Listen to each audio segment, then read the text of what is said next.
বৈযোগচিত্র বৈচিত্র্যের গল্পের আসরে আজ পড়ে শোনাব ফরাসি সাহিত্যিক ফ্রান্স কাফকার একটা গল্প, আ কান্ট্রি ডক্টর। বাংলায় এটি অনুবাদ করেছেন কবির চৌধুরী। শিরোনাম দিয়েছেন গ্রামীণ ডাক্তার। আমি একটা জটিল অবস্থার সম্মুখীন হলাম। খুব জরুরি কাজে আমাকে এখনই যাত্রা করতে হবে। গুরুতর অসুস্থ এক রোগী 10 মাইল দূরে একটা গ্রামে আমার জন্য অপেক্ষা করছে। তার আমার মধ্যবর্তী বিশাল প্রশস্ত স্থানটি তুষার ঝড়ের ফলে ঘন বরফে আকীর্ণ। 2 চাকাওয়ালা একটা ঘোড়ার গাড়ি ছিল আমার, বড় বড় চাকার একটা হালকা গাড়ি। আমাদের গ্রামাঞ্চলের পথঘাটের জন্য একেবারে উপযুক্ত শকট। লোমশ চামড়ার পোশাকে সর্বাঙ্গ মুড়ে আমার ডাক্তারি ব্যাগটা হাতে নিয়ে যাত্রার জন্য পুরোপুরি প্রস্তুত হয়ে আমি আঙিনায় এসে দাঁড়িয়েছিলাম। কিন্তু কোনো ঘোড়া পাওয়া যাচ্ছিল না, একটাও না। অসম্ভব ঠান্ডায় প্রচুর পরিশ্রমের ক্লান্তিতে নিঃশেষ হয়ে গিয়ে আমার নিজের ঘোড়াটা গতরাতে মরে গিয়েছিল।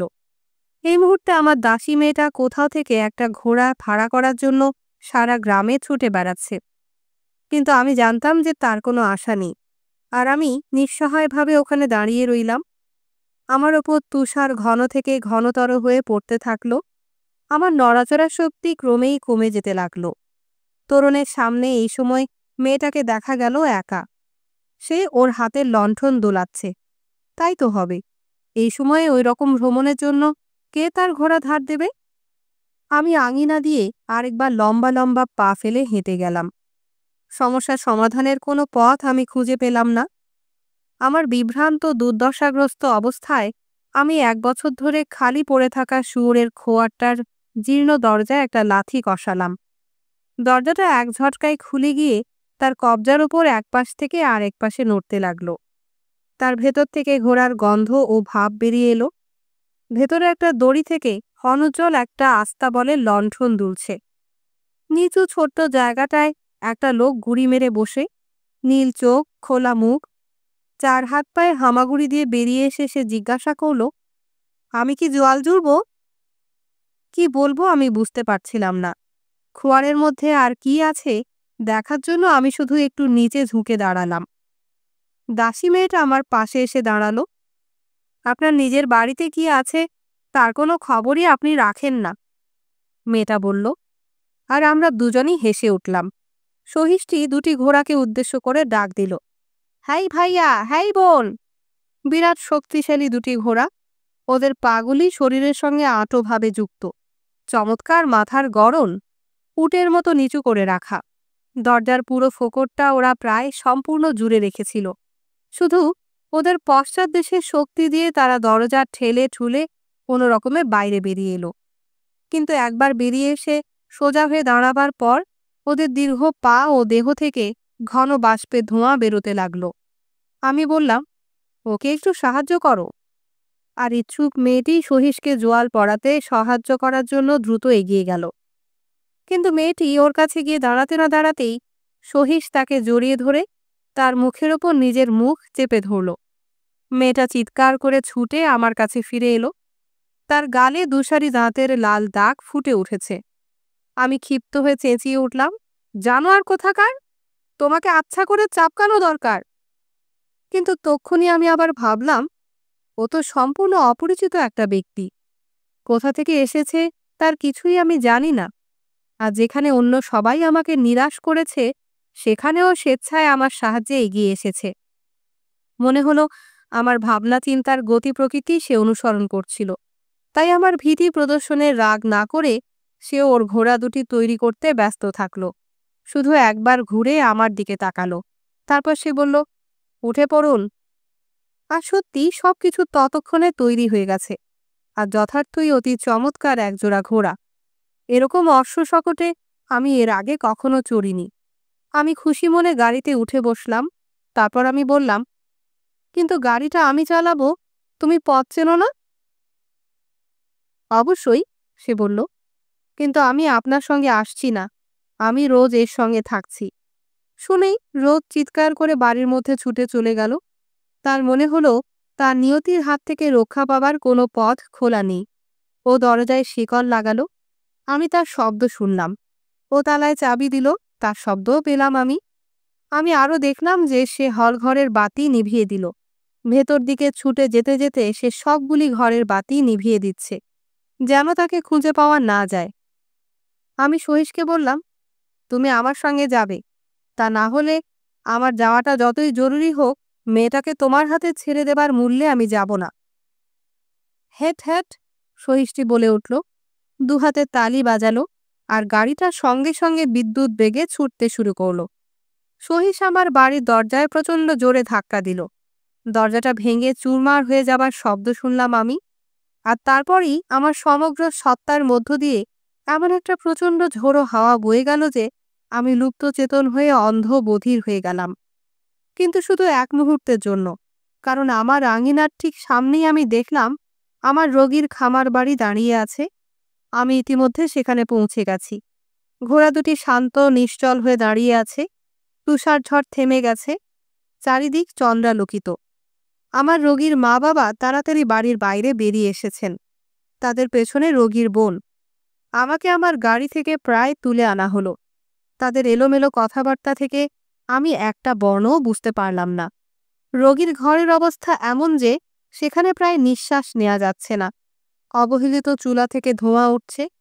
আমার ইচ্ছা হলো ঠেলে একটা জানালা খুলে দিতে, কিন্তু তার আগে রোগীকে দেখতে হবে।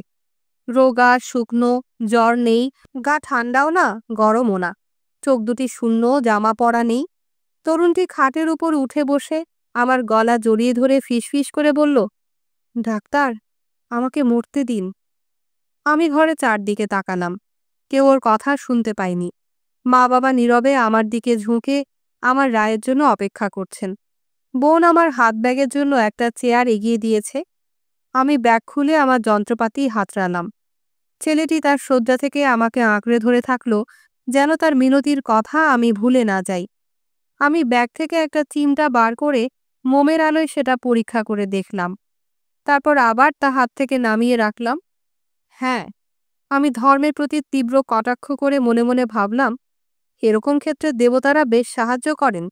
অনুপস্থিত ঘোড়াকে হাজির করান, ঘটনার অত্যাবশ্যকতা বিবেচনা করে দ্বিতীয় ঘোড়াটিও সরবরাহ করেন, এবং সবকিছু চূড়ান্ত সাফল্যমণ্ডিত করার জন্য একটা সহিশও পাঠিয়ে দেন। আর ঠিক তখনই আমার আবার রোজের কথা মনে পড়ল। কি করব আমি? কেমন করে আমি তাকে রক্ষা করব?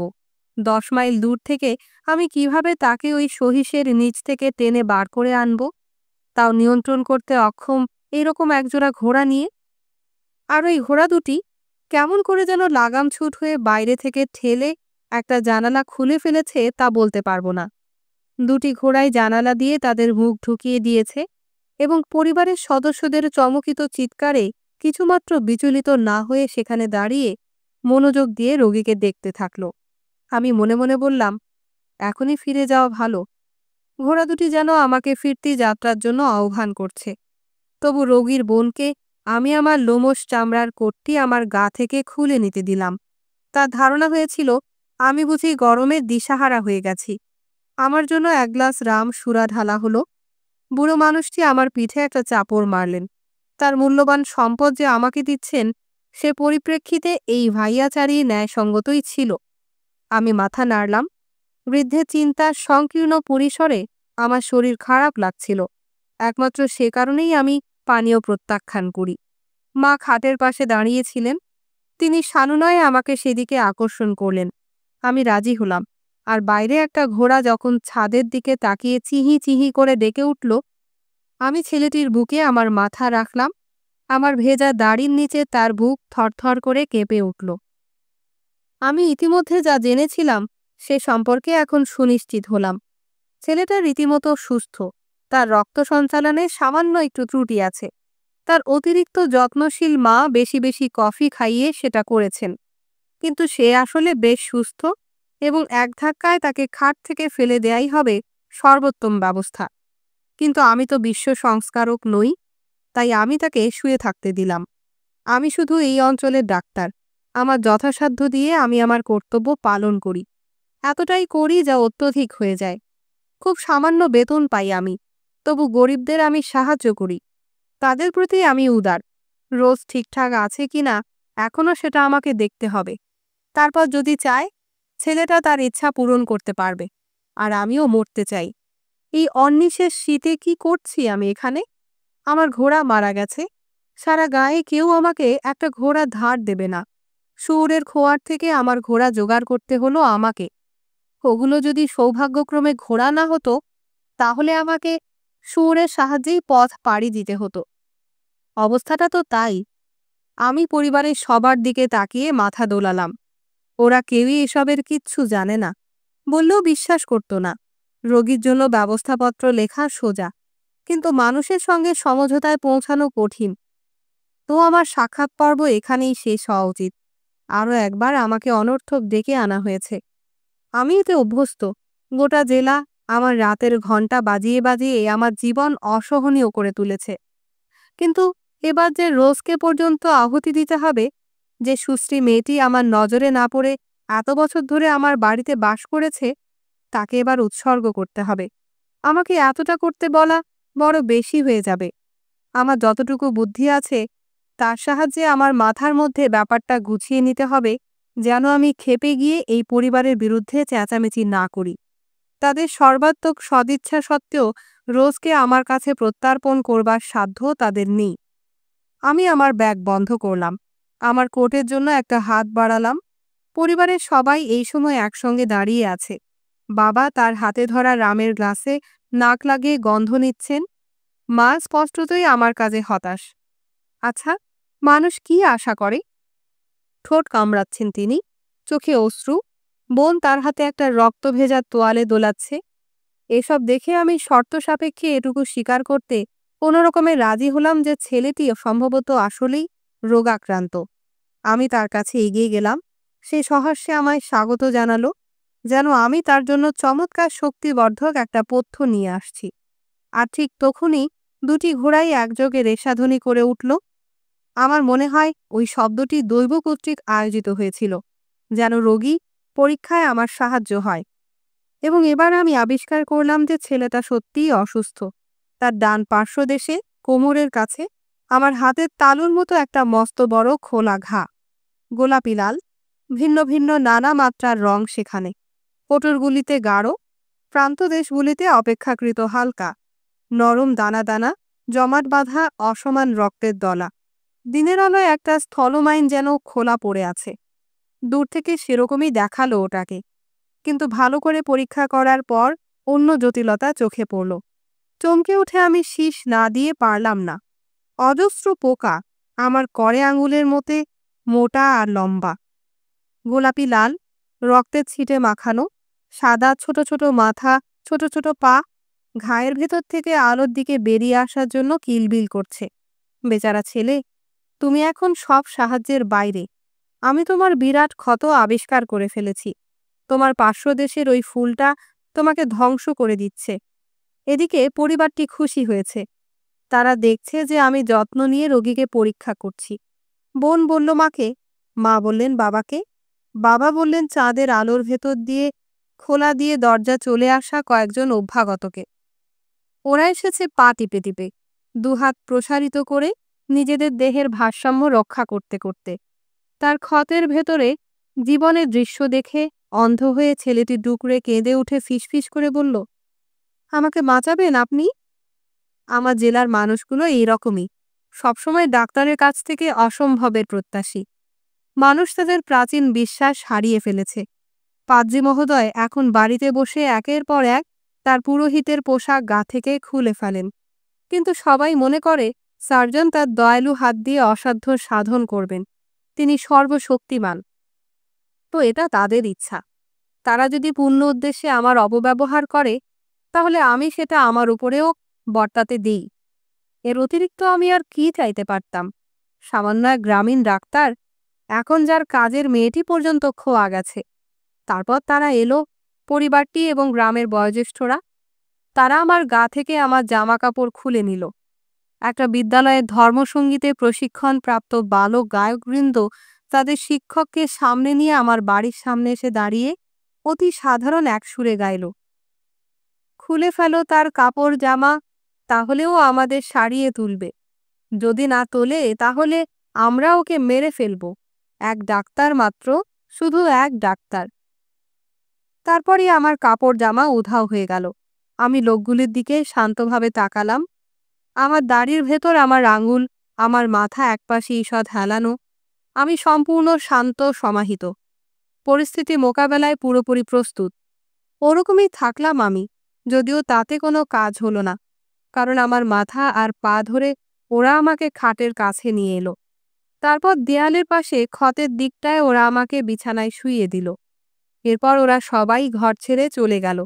দরজা বন্ধ, গান থেমে গেছে, মেঘমালা চাঁদকে ঢেকে দিয়েছে। আমার চারপাশের শয্যাটি বেশ উষ্ণ। খোলা জানালায় ঘোড়ার মাথাগুলি ছায়ার মতো ঝিলমিল করছে। আমার কানের কাছে একটা কণ্ঠস্বর বলে উঠল, জানেন, আপনার উপর আমার একটুও আস্থা নেই। আরে, আপনাকে তো এখানে হাওয়ায় উড়িয়ে আনা হয়েছে। আপনি তো আপনার নিজের পায়ে হেঁটে এখানে আসেননি। আমাকে সাহায্য করার পরিবর্তে আপনি আমার মৃত্যুশয্যায় আমাকে কোণঠাসা করে ফেলছেন। আপনার চোখ দুটো খামচে দিতে পারলে আমি খুশি হতাম। ঠিক, আমি বললাম, ব্যাপারটা লজ্জাকর, কিন্তু আমি যে ডাক্তার, কি করব আমি? বিশ্বাস করো, এটা আমার জন্য সহজ নয়। আপনি কি মনে করেন যে আপনার এই ক্ষমা প্রার্থনাতেই আমি সন্তুষ্ট হব? ওহ, হতেই হবে আমাকে, এছাড়া গত্যন্তর নেই। সবসময় আমাকে সবকিছু সয়ে যেতে হয়েছে। পৃথিবীতে আমি শুধু একটা চমৎকার ক্ষত নিয়ে এসেছি, ওটাই ছিল আমার একমাত্র সম্পদ।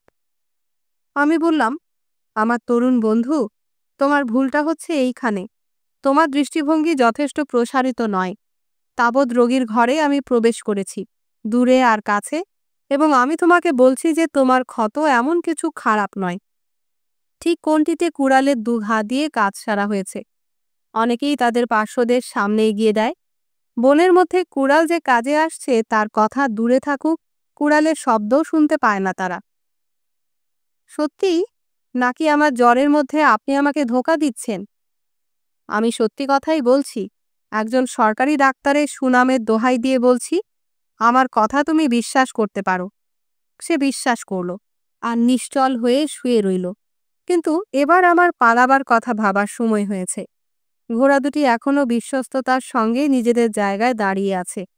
আমি দ্রুত আমার জামা কাপড়, আমার লোমশ চামড়ার কোট, আমার হাত ব্যাগ এক জায়গায় জড়ো করলাম। কাপড় পরতে গিয়ে সময় নষ্ট করতে চাইলাম না আমি।